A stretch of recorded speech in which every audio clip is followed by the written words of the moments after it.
નમસ્કાર મિત્રો, આજના આ વિડીયોમાં વાત કરવી છે એક એવા ટોપિક ઉપર જેના વિશે આમ તો આપ સૌ લોકોને ખબર હશે, પરંતુ આજે હું તમને થોડીક એવી માહિતી આપવાનો પ્રયત્ન કરીશ જેનાથી તમને આપ સૌ લોકોને ખબર પડશે કે વિક્રમ ઠાકોર શું કહેવા માગે છે અને સરકારે શા માટે ઠાકોર સમાજને ના બોલાવી, એના ઉપર હું તમને આજનું મારું મંતવ્ય જણાવવાનો છું. તો ખાસ વિડીયોમાં અંત સુધી જોડાયેલા રહેજો.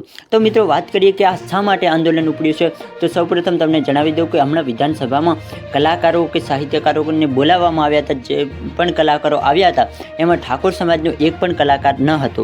એના કારણે આ વિક્રમ ઠાકોરે તેમણે જણાવ્યું કે આ મારા એકલા માટે હું આંદોલન નથી કરતો. વિક્રમ ઠાકોર એક કલાકાર છે, એટલે લોકોને એવું હશે કે વિક્રમ ઠાકોરને ના બોલાવ્યા એ માટે આંદોલન કરે છે, પરંતુ વિક્રમ ઠાકોરે એવું કહ્યું કે મને તો ઘણીવાર બોલાવવામાં નથી આવતો, તો હું મારા કારણે આંદોલન નથી કરતો.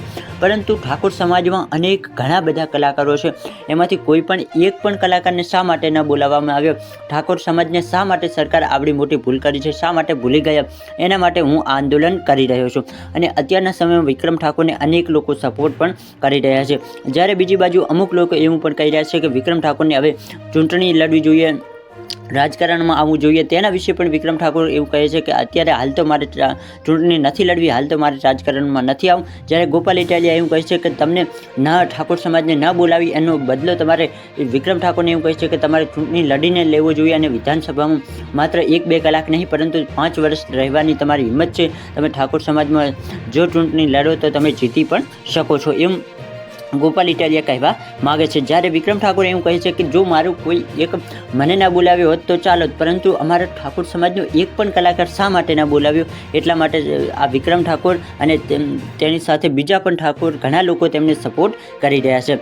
આ વિશે મિત્રો તમારું શું કહેવું છે તે મને કોમેન્ટ બોક્સમાં લખીને જરૂરથી જણાવો.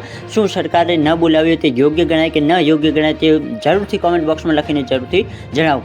બીજી તરફ વાત કરીએ સરકારના લોકો શું કહી રહ્યા છે, તો એ એવું કહી રહ્યા છે કે બહુ જ ઓછા સમય હતો કે જે પણ કલાકારોને બોલાવવાના હતા તે આગળના દિવસે નક્કી થયું અને અચાનક અમુક કલાકારોને જ બોલાવવામાં આવ્યા. પરંતુ અચાનક બોલાવવામાં આવ્યા, પરંતુ ઠાકોર સમાજના ક્યાં 1-2 કલાકાર છે કે ભૂલી જવાય, કોઈ એક કલાકાર છે જે નાનો છે કે ભૂલી જવાય, પરંતુ ઠાકોર સમાજમાં અનેક કલાકારો છે, તો તેમાંથી કોઈ પણ એક કલાકારને તો જરૂરથી બોલાવવો જોઈએ. તો બાકી તમારું શું મંતવ્ય છે તે મને કોમેન્ટ બોક્સમાં લખીને જરૂરથી જણાવો.